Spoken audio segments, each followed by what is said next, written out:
Welcome to our next session on Superangel Insights, how I coach startups. And I'm really honored to have today with me Mark Ashton from UK.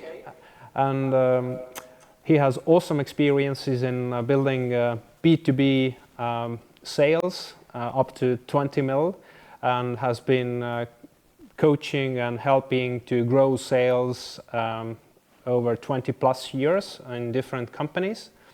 And today we are going to talk with Mark about what it means to coach, what can startups get out of coaching, why Google, Apple and all those guys are using coaches, business and leadership coaches, and how to choose the right one for yourself. So Mark, welcome. Pleasure to have you here. Thank you, Kalev. It's really good to be with you. So let's start with, could you explain in your own terms that how do you understand coaching startups?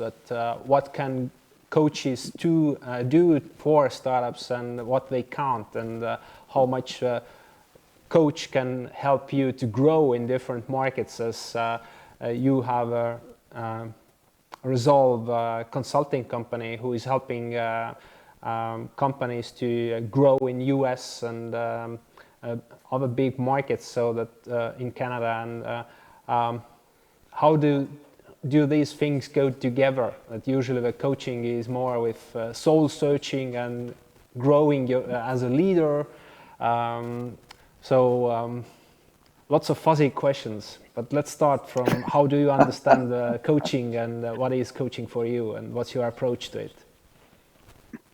Yeah, okay. Coaching for me is my own life's purpose.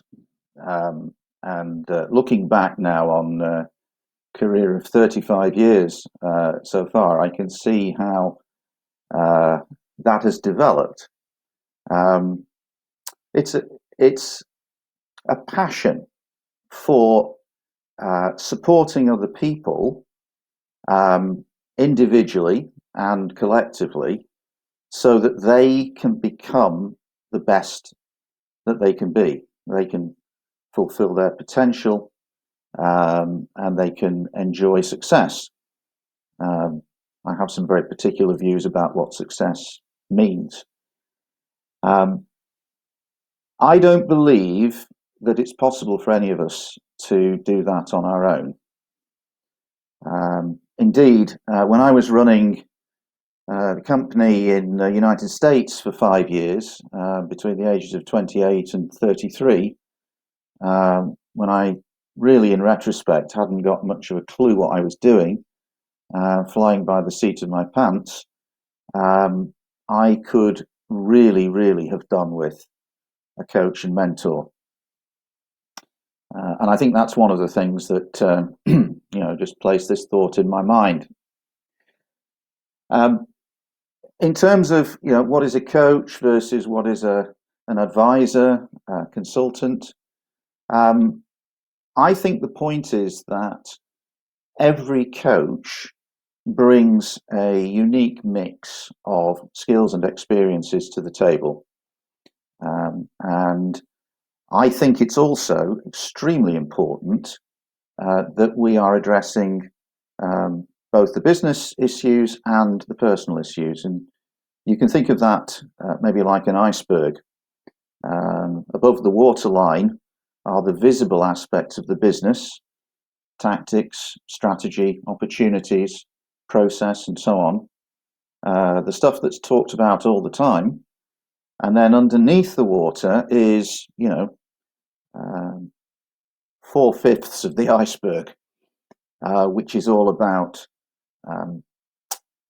deepest fears, insecurities, anxieties, tensions in relationships, emotions, and so on. And so we're fooling ourselves if we think that those things aren't playing a role in our decision making. And therefore, to have somebody who is both objective but also is caring and has your interests at heart in every respect, I think is crucial. And I think we are going to see much more of it coming. Yeah, to me, it's also in case of Roger Federer, like a famous tennis player, that nobody asks that, hey, Roger, you have won so many World Cups. Why the hell do you need a coach? You could coach yourself already by now. You should be like an expert in doing this. But no, it's totally fine for having a coach for a top athlete.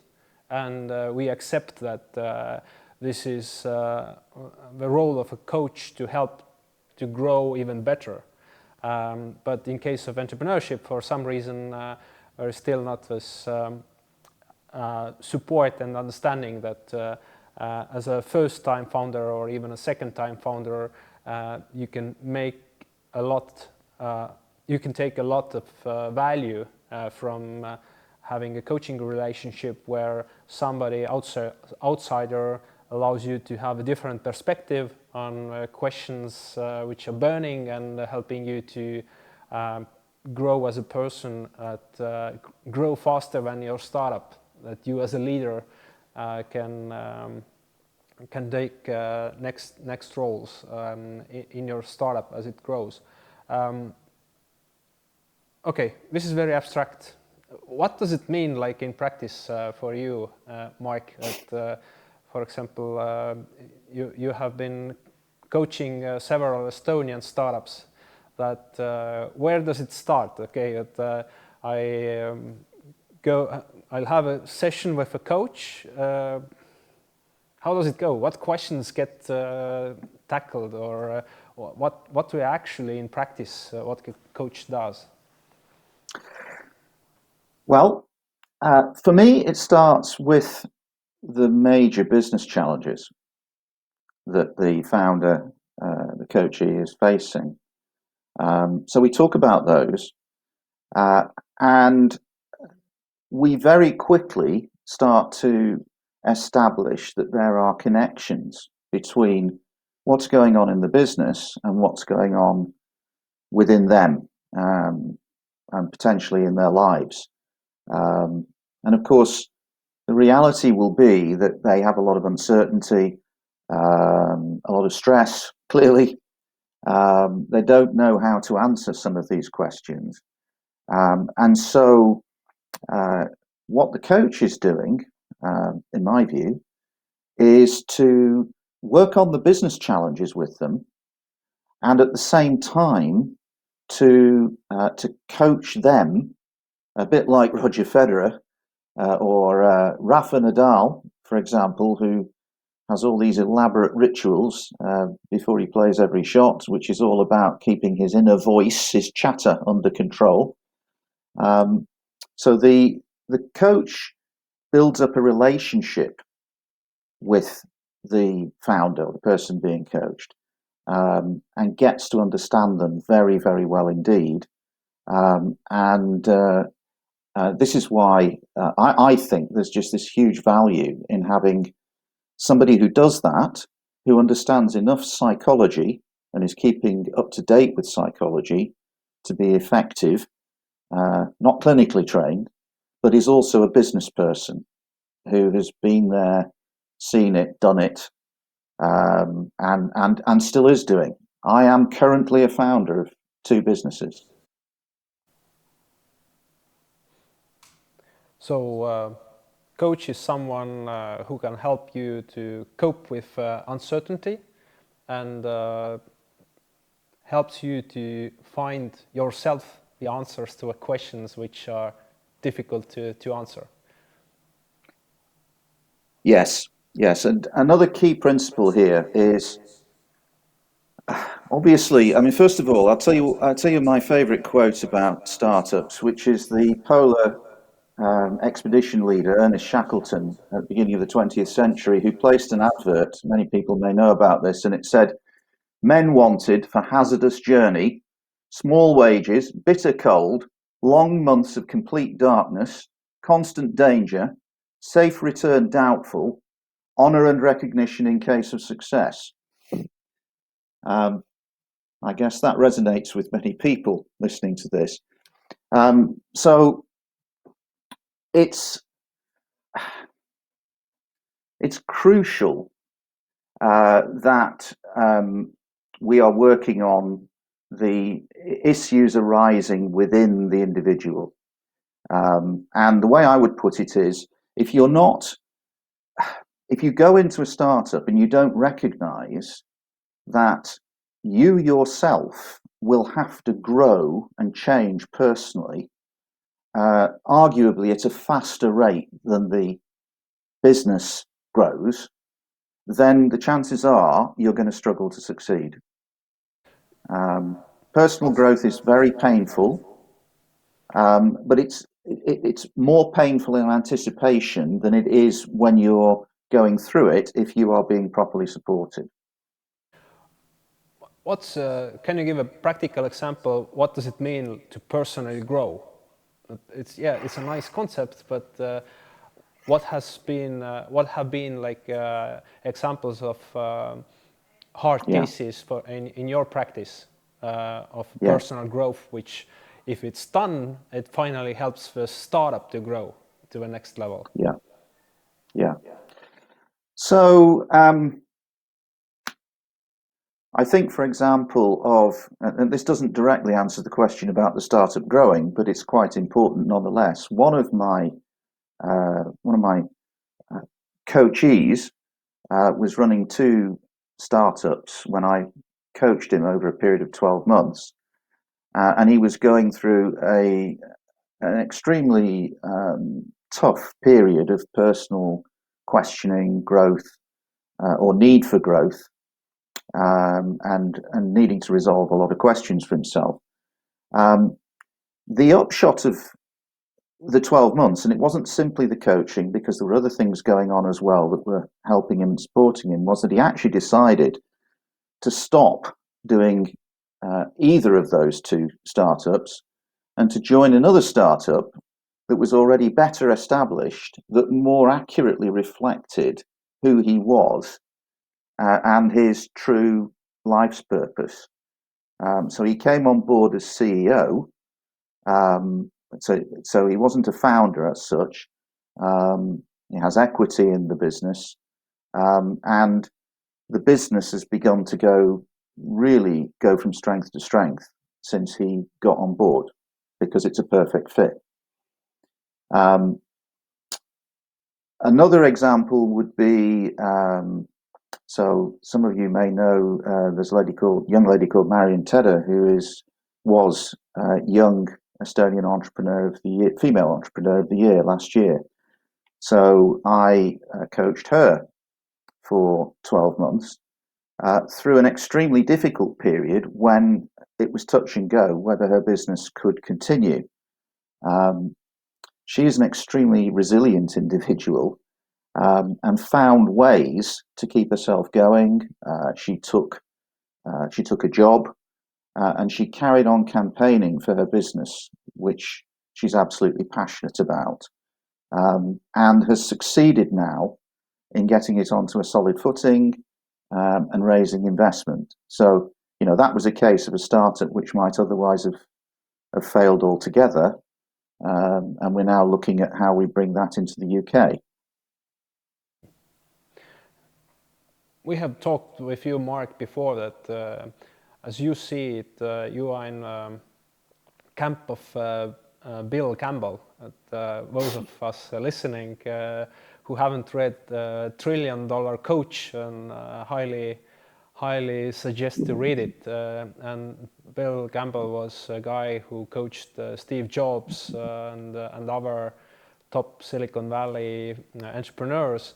And for him, Google guys say that if it wouldn't be for Bill Campbell, we wouldn't Google today. We would Yahoo or Bing. The search acronym wouldn't be Googling. And one of his principles is that he coached a team, not a single individual. And, would you elaborate on that, Mark? I know that you also believe strongly in that principle. Yes, and I would say Bill Campbell is my role model. When I read that book, it was the closest thing I could ever have come across to what I was wanting to do, perhaps on a rather humbler scale than him. Um, he was he first of all, again, he to illustrate my point, he was a successful executive. Before that, he'd been an unsuccessful, relatively football coach, American football coach, certainly in terms of results. And he ascribed the lack of success, relatively speaking, as a football coach, to being too compassionate. But some of his friends who'd gone into significant executive positions recognized that apparent weakness would be a significant strength in business. Might surprise you. And so it proved, and he advanced very quickly, and he became head of sales and marketing for Apple, only about 2 years after he joined them. He appreciated, because of his background in sport and his understanding of what it took to create a successful business, that teams were the essential unit of successful growth of a business, not individuals, for all sorts of reasons. And so what he would do was he was coaching the individuals. So he coached Steve Jobs as well, and members of the Apple board and the executive team, and many other companies in Silicon Valley. But he would sit in meetings and he would observe. He took no part in the decision making, even though he was qualified to, but he was purely interested in the dynamics, the cohesion of the team, and how people were listening or not listening, treating others with respect or not, where he could observe frustration, lack of trust. He might make minor interventions in the meetings, but generally speaking, what he would do was he would then use what he'd observed as material for coaching those individuals outside the meeting. And of course, he was coaching them to be more effective working with their colleagues. So team dynamics is like key thing, that if communication and understanding is smooth, you can grow fast. Which brings me to another question, that how to do it in practice. That current gurus of leadership talk about coaching style of leadership, or that you as a founder, as a CEO, you have to be coach to your team, and you have to manage the team dynamics better, and this is interlinked with or closely connected with results and the speed you can get. That if the team dynamics are good and everything is awesome, if they are not good, you are staggering and you are moving slowly. So what should the founder or the CEO of a startup do? That what are the key lessons, or what you've seen that how to start with this coaching style of managing? Right. Well, I think there is something that comes first, which is often missed, and that is teaching or coaching the founder to self-coach. In other words, to coach themselves, right? The founder has to be not just skilled enough, but has to be psychologically comfortable enough, stable enough to be able to coach others effectively, not least because people are not interested in what you say so much as what you do. So if a leader is trying to adopt a coaching style, but his behavior is at odds with it, then the coaching will be completely ineffective.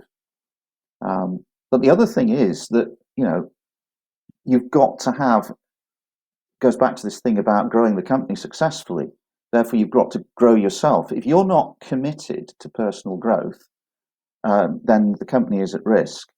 And it's much more difficult for us to, as it were, to adopt the wisdom that we are taught by others than it is to tell others what we think is wrong and what they should do to improve.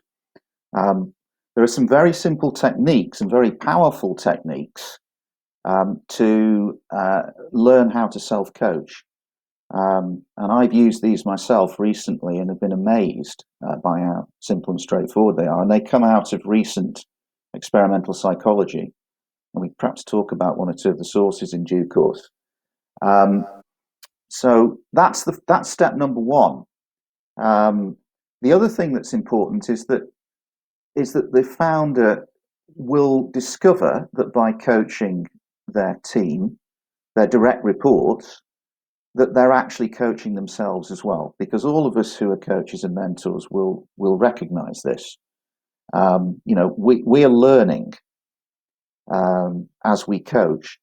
And actually, we all feel, I think, that we get more out of coaching than we feel we're putting in fact. So coaching in itself is a very rewarding thing for the founder to be doing. Okay, I want this good stuff. I want to start coaching my team. What kind of questions should I start asking? Is it about the goals of my teammates or their challenges in business, or where should I start? Is there some kind of handbook I should read through and then start having these dialogues of questions and answers with my teammates, or how do I practically start with it? Or assuming that I'm already confident and secure and stable enough in myself that I can start to be I have uplifted myself enough that I can start uplifting others. If that's given, what would be a way how to approach it, or what would you suggest to startup founders? Right. Well, let's be clear what we mean by being uplifted. Right. I'm passionate about the qualities of great leaders, and they are very counterintuitive. As some people may know, if you've read anything or studied effective leadership. So you need to approach people with, you need to be humble and you need to be willing to be vulnerable. Now, therefore, the approach that I advocate is that a founder would start by saying to members of the team, what can I do differently that will make your task easier, that will help you to perform? What should I not do that I'm doing at the moment? And what should I do that I'm not doing that would make life easier and enable you to perform? Showing that kind of vulnerability and humility, which is a characteristic of strong leaders, gives space to the team members to open up. And obviously, this is assuming that there is a level of trust between them, which again, a coach can facilitate. And these discussions have to take place, because if they don't, eventually those relationships will come under so much stress because of the challenges of the business that they're likely to crack, and sometimes spectacularly so. So that's how I would start. It's all about relationships, and as I've already hinted at, it's as much about the relationship you have with yourself as with your team, in order for your leadership to be really effective. This is really cool. It reminds me a case in our portfolio when using a coach, the team created a safe environment where they could bring to the table issues which were undercover so far, that without blaming anybody. And I think what the questions you gave, it opens up the conversation without other team members blaming the leader, that why you never do this and you are always late, and that putting the blame on the leader, that it opens up a safe way how to discuss topics which are emotionally loaded and which are nagging. And in this particular case, in this safe environment, the team members opened up and were able to say to the CEO that they haven't had a CEO for 4 years because the guy wasn't making any decisions, that he was looking for consensus. And any decision took like ages to make because he wanted everybody to be on board. And it's fine to a point, but at the end of the day, somebody has to make decisions. And in startups, you have to make them fast. And you have to explain why you decided to go to left or right. But when the decision is made based on the information available, then let's just run it and see where it goes. And it's just an example that in this particular startup, it was a significant possibility for the next step, that to clear up the communication and to clear up the goals and understanding how we solve conflicts, what we do during meetings, how we make decisions, and it helped really to speed up solving some old problems that they had in the startup. So I truly, these questions you gave, how to start with opening up and being humble and vulnerable, that what I'm not doing or what am I doing not enough, or what I should stop doing, that it's a really awesome way how to approach it. There's a very important underlying principle here, which is that what I observe is, and this was true of me when I first started leading a company, the person, the founder, the person in charge, usually has this misconception that they are supposed to have all of the answers themselves, and that to ask other people for their input is somehow weak. One of my passions over the years has been studying the characteristics of the top 1%, the most successful long-term businesses, the ones that make the most profit over many, many years.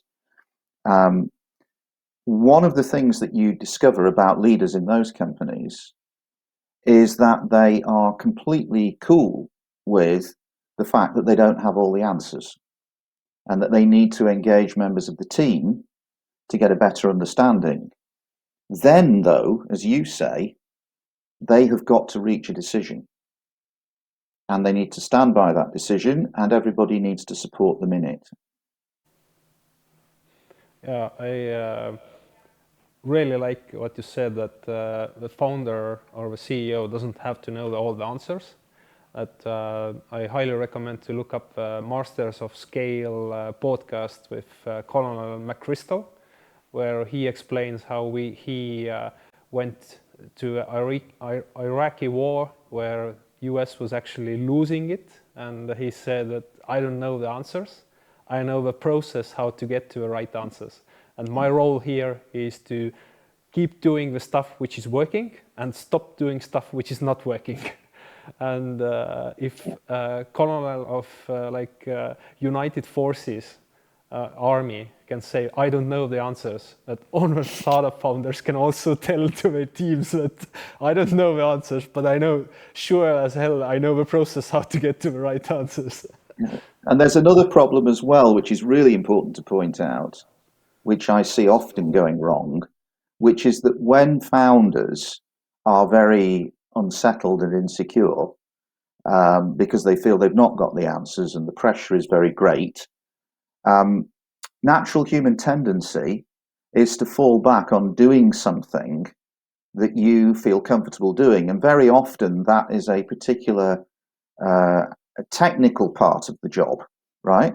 Which is supposed to be being done by somebody else. Because the role of the leader is to enable the team to be successful. But what you find is the founder getting involved in micromanaging things, which is ineffective for them. And of course, it causes great tension with the people who are actually responsible for those technical functions. We collected also some questions from the audience before this event. I choose a few which really resonated with my experience also. One was about the change of leadership when the startup grows from seed stage to Series A. But you have like 10 people before. Now you got like 2 or 3 million euro investment. You have to grow the team from 15 people to 30, 40, and you have to also show significant increase in traction. You have to enter new markets which you haven't done before. You have to establish subsidiaries in different countries, set up sales, start to your team goes bigger, that you can't have one-on-ones with all of them. So what are your suggestions on startups who go from this seed stage to Series A stage, that as a leader, what should I do? Right. So the critical thing, as you've already said, is to be able to move fast, but to be effective and make the wisest decisions that can be made in the circumstances. The best way to do that is to ensure that you've got people in the team that you trust and in the right positions, to enable them to make as many of the key decisions as possible, and only to bring to you decisions which either require your input, or whether there is disagreement in the team, or they cannot actually figure out what to do. And even then, it shouldn't be your job to tell them what the solution is. It should be your job to help them, facilitate them, guide them to find a solution. Because many of these things, the team will be coming across for the first time. Everything is completely alien. So it's imperative in those circumstances that you allow people to solve problems together. And again, going back to the philosophy that the leader as coach, you've got to be watching those teams and figuring out yourself what's working and what isn't working. Hopefully, working alongside your coach, if you've got one who's helping you to do that. It's in turn, you maybe see where I'm going with the overall philosophy, that you've got to really invest so much effort in personal development, personal growth, because these situations will put you under extreme pressure, and they will find your flaws. And it's very much like, you talked earlier about Roger Federer and so on. If you're setting out to grow a business dramatically, it is like committing to be a world-class athlete. And you need to take it as seriously as that. And therefore you need to think about your own conditioning, psychological development, and so on and so forth. Otherwise, things are going to go wrong. You mentioned that the key thing is that you have right people in the right place. How do you make sure you have it? Because when you started, it was like friends and some buddies whom you know who could do the task, and now you are in next level of growth is expected from you. How to make sure that they are the right people in the right place? Yeah, this is where some of the real difficult stuff comes, because insofar as you need to be tough as a leader, you need to exercise what I would call tough love. And by the way, Bill Campbell, basically his approach was bringing love, i.e. tough love where necessary, into the workplace. You cannot let just friendships and relationships dictate the growth of the company. However, what you should be looking to do is act in the best interests of everybody in your team, including the people who've been with you a long time. Now, I'll be really honest. My own experience is that insofar as one can point to any individual for the most common problems that occur in the business, then I would be pointing at the founder, right? Very often they have blind spots. And again, that's why a coach helps. Very often what happens is because of the tensions arising and the difficulties, everybody's under stress, and the founder will point the finger at one of the other members of the team or several people. And it's not that they don't bear any responsibility, but it's the founder is sort of palming the problem off on and making other people responsible for it. So you really have to look at people both dispassionately and compassionately, right? If they're not fit to be in that position, then they either move into a different position within the company. You develop them if you seriously believe, and this is something that you shouldn't decide on your own. This is something you should get separate opinions on. If you seriously believe that they can make it if they get some development, but it's much easier in the long run if they're not going to make it, that you help them to go and look for something else. And in terms of growing substantially and moving, for example, outside your own limited market, it's essential that you engage people who have the experience and the knowledge of those other markets. For example, bring them onto your supervisory board. People from the UK, people from the US, wherever it is. Try to bring in gradually one or two people into the leadership team, the management team, from different countries, so that you gradually begin to internationalize the culture.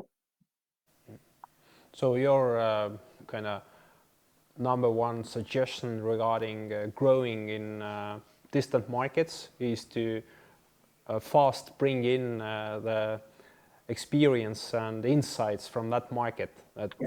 Learning it from a distance, it's too slow. It's faster that you hire one way or the other as advisors or country managers or sales managers, people at that market. This is a way how to grow fast and go from 1 million to 5 million and beyond. Yes. Yeah, let me give you an example of that to put it in context, right? I help a lot of British businesses to either set up in the United States, Canada, or to grow there if they're already there. It's well known in the UK that some really big, well-known businesses from the UK have spectacularly failed in North America because they don't understand the culture. They think they do because supposedly we all speak the same language. So if that's true for well-established, experienced British companies going to America, it's certainly true of startups moving into markets where there are no obvious strong cultural connections. Very cool. Let me pick another question here. What's the hardest part or the biggest obstacle from plan to actual execution? That we have talked about, like coaching and growth plans and etc. And then how to get these visions from these visions to actual doing stuff, and what gets on the way. What's your experience with startups? Well, I'm bound to say people again, aren't I? But I personally favour very much the lean startup approach, and I favour that not just for startups but for all sorts of projects. And of course, anybody who knows about that, the currency that you're trading in is accelerated learning, not profit. Okay, you need cash to keep going, but you're wanting to learn as fast as possible. So what that means is trying stuff. It means getting as much market input and opinion as you can possibly get as fast as possible. Because otherwise, you are very likely to be going up some kind of blind alley, which is wasting time and money. Very true. Highly recommend, if you haven't read Mom Test by Rob Fitzpatrick and the second edition of Lean Startup by Ash Maurya. Highly recommend the second edition because in this book he writes his lesson learned over 5 years, that what he got wrong in his first book. And it's all about asking questions. And of course, my favorite, April Dunford, obviously awesome, about how to position your product right and ask the right questions from your customers. We have one more question which came in. Have you experienced cases when humility and vulnerability are not the right fit for the context? Potential examples like you need command and control in crises, or in cultures where different power distance levels are different, that the leader has to be right. Like, for example, in China, I had a friend who was teaching Chinese students in Estonia. They were studying European business here, and he had a problem that he couldn't tell to the students that the answer was correct to a question he asked, because in China it was underestimating him as a teacher. Because if a student already knew all the right answers to the questions he could ask, then what the hell was he teaching, or what could he offer to the students? So that the hierarchy created some problems. But he, at the end of the day, of course, he was in Estonia. He said that, hey guys, I know that in your country you do stuff differently, but here it's Estonia, and here we are going to do it in European way, so that the students can have right answers, that the teacher doesn't have to say to all the correct answers, yes, but. So what's your experience? Are there situations where you as a leader can't be humble and vulnerable, and you have to be command and control type? Yes. So the first thing to say is those situations definitely exist. In order for you to do that and be effective, you need to have built very strong relationships with the people around you, so that they will absolutely commit to following your decisions in those situations. And I think a great example of that is special forces, because everybody has the idea that in order to join special forces, you need to be incredibly fit, you need to be an athlete, you need to be ruthless, strong individualist, and so on and so forth. Actually, the special forces recruit people who are able to be vulnerable. And the reason for that is that when they're in an absolute crisis, they need to be able to depend on each other. So even if there is a leader who is running the mission, that leader will be critically dependent on the other members of the team. You can't get away from the need to be vulnerable in that sense. It's understanding what vulnerability means. It means acknowledging where you are either weak or where you lack knowledge or where somebody else is the person to lead on that particular issue.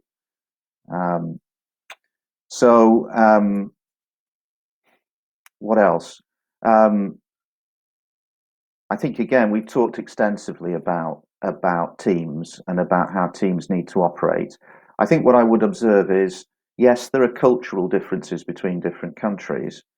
And I would not be a very good coach and leader if I wasn't willing to take, my own recommendations. So there would certainly be situations where I would be looking for advice and guidance from somebody who is a native of that country or experienced in that particular country and its ways of doing things. But what I would observe is that very often the discussion about having different approaches is actually a convenient rationale because people don't understand the research and the data, and what all of that says in overwhelming measure about the true attributes of effective leaders and teams. I would add here also that in my vision also leader has to be able to use different styles of democracy, autocracy, and like collaborative styles. That there's no one style which fits all the situations, and great leaders can choose. They have in the toolbox. They have different tools, and they can understand what's the most appropriate behavior in this particular situation. And all of those tools are based, they all lie on a same foundation, which is trust. If you haven't established trust, then they will not work effectively, and not all of them will work. Military example. See this time and time again.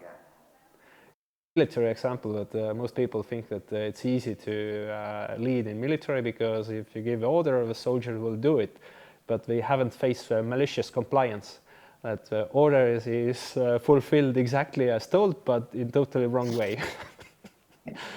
If you don't have trust, then there's no way how many how high you are in a hierarchy, nothing will get done. Last two questions. And the other thing is, of course, that sorry, go on. First, a tough one. How to find balance between building a startup and a functioning classical business, or is there a reason to looking for such balance? When you mentioned that like startup is not generating profits, it's generating learning. That at the same time, investors want at some point to start seeing the profit, and so you have to switch from the learning to like the profitability and efficiency. And in the beginning, you still kind of have to balance it, as you said, that you can't run out of cash, so that you still kind of have to earn money. What's your suggestion in this paradox, that you have to be kind of like a startup, like learning organization, and at the same time you kind of have to be building a profitable organization? Yeah. Well, the first thing I would say is that you need to choose your investors very carefully, and you need to choose the reasons that you are seeking investment very carefully, because many companies, in my view, are better off bootstrapping for a longer period managing without investment or without the investment that they want until the business is better established. Because as soon as you bring in investors who are only interested in getting fairly quick returns and are going to drive you very, very hard indeed, of course, that's going to expose all the human weaknesses as well as the weaknesses in the business model and so on, the lack of product market fit, whatever. And it's therefore going to decrease the chances that the startup will succeed.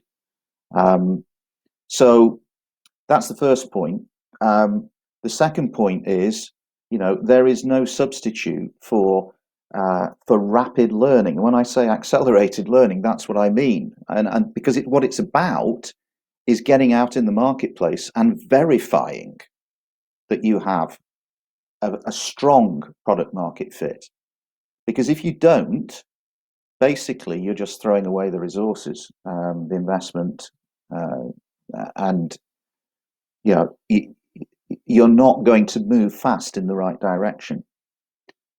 So there's hard decisions to be made all the way through the process, and when you get investors, you really want people who bring more to the table than just money, and who actually understand to some degree what you're doing and have some passion for it.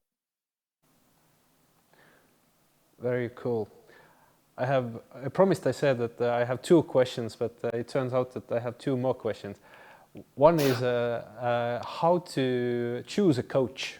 But let's say that after listening to our discussion, a startup founder is convinced that in order to be a top athlete, a top entrepreneur, that a coach could help him or her to become a much better leader.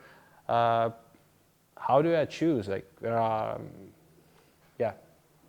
do I choose?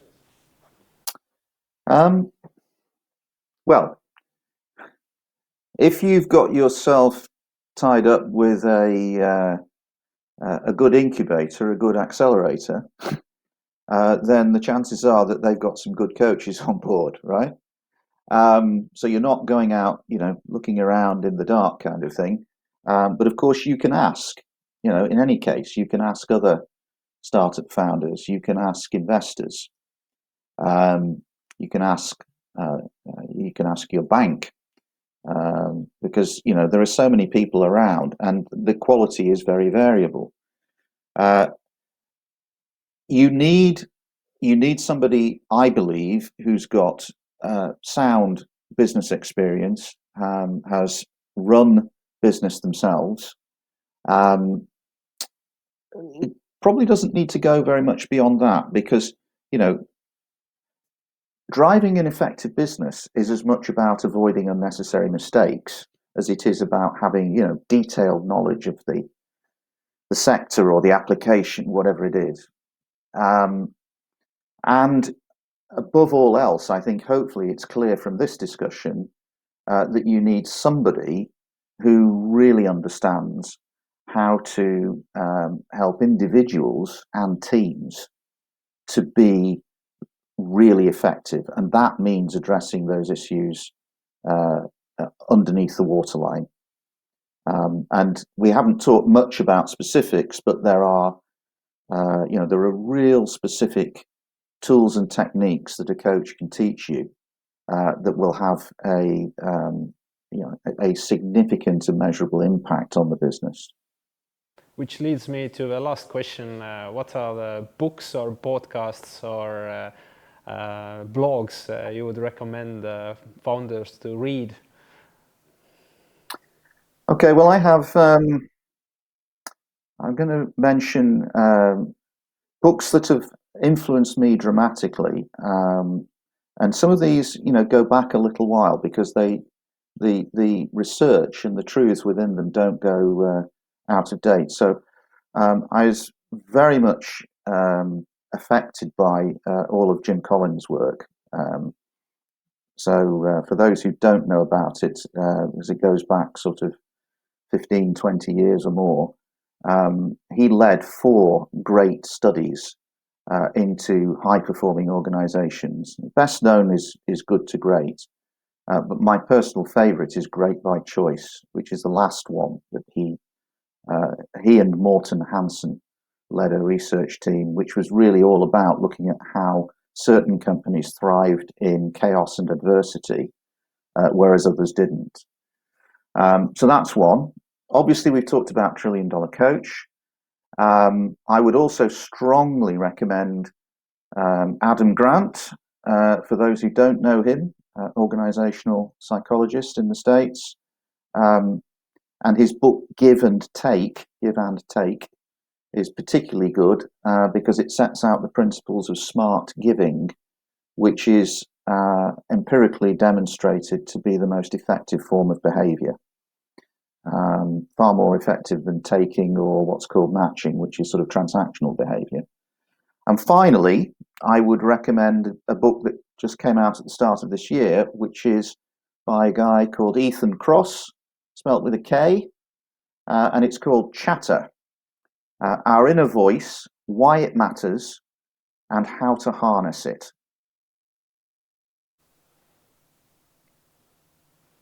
A few more into my reading list. Awesome. Any final words to the startups listening to us? Oh, by the way, I didn't mention podcasts. So I've got a couple of podcasts I listen to in the UK that are very well worth listening to. One is called Don't Tell Me the Score by a guy called Simon Mundy, Mundie. And the other is called the High Performance Podcast. And both of those are kind of similar themes, but it's all about how to apply lessons from sport, for example, to improve the quality of your business. Very nice. So, back to your last final recommendation to startups listening to us and wanting to grow and build up their better team dynamics and better selves. Yeah. Well, I would say it's personal opinion. It's one of the most rewarding things you could possibly be doing. However, there is a key underlying principle, which is how well aligned is this startup with your own life purpose? Most of us should have some idea, if we dig deep, into what it is that what we want to be remembered for, what difference we want to make, because that's what fuels passion, and it's what draws people to us and keeps them with us. So if you're doing a startup and you're doing it just for the money or the status or whatever, chances are, even if it works, and it'll be more difficult for it to work, but even if it works, you will ultimately not feel that much satisfaction with it. This is a regular occurrence. Even people who make a lot of money, who haven't aligned what they're doing with their life purpose, end up feeling quite empty and wondering what it was all about. So I would encourage you to think. It may not be, this particular startup is my life purpose right now, but it should be taking you on a journey that you feel somehow is moving you towards your ultimate life purpose. It's taken me 35 years to get where I am now, and but throughout that time, I've had an idea of roughly where I wanted to go, and it's only now that I think it's about to really happen. Not suggesting it needs to be that long for everybody, by the way, but paradoxically, startups are about they're a marathon, not a sprint, ultimately. Very true, and I like that you brought out the purpose.